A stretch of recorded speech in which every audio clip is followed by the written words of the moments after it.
Assalamualaikum warahmatullahi wabarakatuh. Kami akan mempresentasikan tentang penarikan sumber daya manusia. Perkenalkan, nama saya Firda Yusrian dan teman-teman saya Ahmad Abdul Aziz, Novera Fitri Ainun, dan Lydia Rosa Marwita. Pengertian penarikan. Penarikan atau rekrutmen adalah proses pencarian dan pemikatan para calon karyawan yang mampu untuk melamar sebagai karyawan. Dapat disimpulkan bahwa penarikan atau rekrutmen tenaga kerja merupakan proses mendapatkan jumlah calon tenaga kerja yang berkualitas untuk jabatan atau pekerjaan utama di lingkungan suatu organisasi. Yang kedua yaitu tujuan penarikan. Tujuan penarikan ada 3 macam. Yang pertama, memikat pelamar yang melamar kesempatan kerja. Yang kedua, mempengaruhi pelamar penerima tawaran pekerjaan yang mereka terima. Yang ketiga yaitu sebagai sarana pertukaran informasi. Yang ketiga yaitu alasan dilakukan penarikan. Beberapa alasan yang mendorong suatu organisasi melakukan penarikan sumber daya manusia yaitu yang pertama adalah mendirikannya organisasi baru. Yang kedua, adanya perluasan kegiatan organisasi. Yang ketiga, terciptanya pekerja dan kegiatan-kegiatan baru. Yang keempat, adanya pekerja yang pindah ke organisasi lain.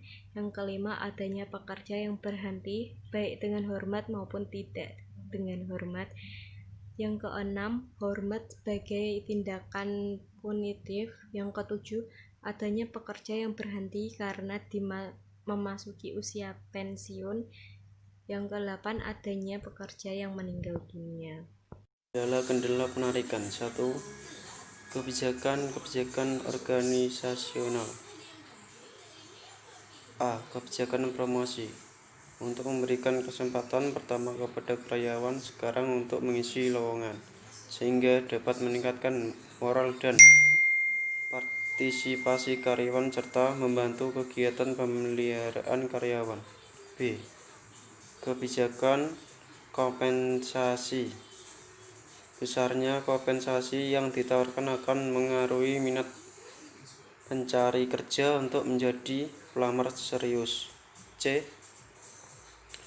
Kebijakan status karyawan. Status karyawan honor, musiman atau part-time dapat menyebabkan perusahaan menolak karyawan qualified yang menginginkan status kerja full-time. D.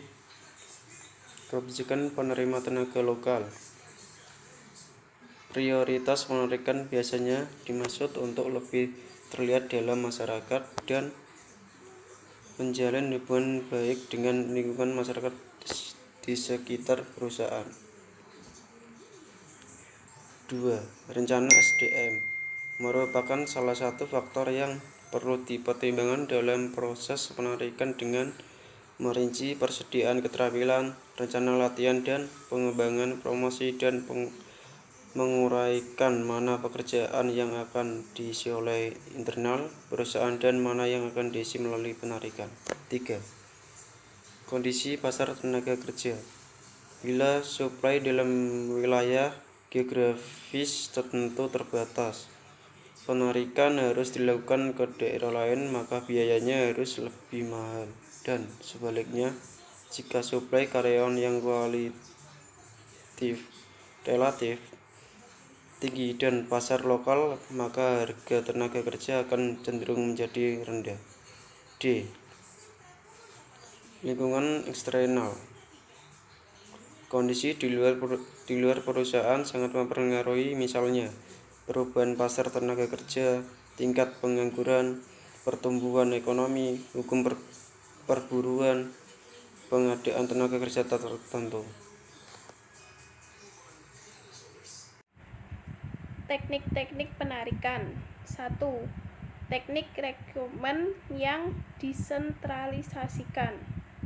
Jika rekrutmen disentralisasikan, Instansi yang mengelola sumber daya manusia itu akan bertanggung jawab untuk meminta dari para manajer akan perkiraan-perkiraan periodik mengenai jumlah dan tipe pekerja-pekerja baru yang dibutuhkan di waktu akan datang.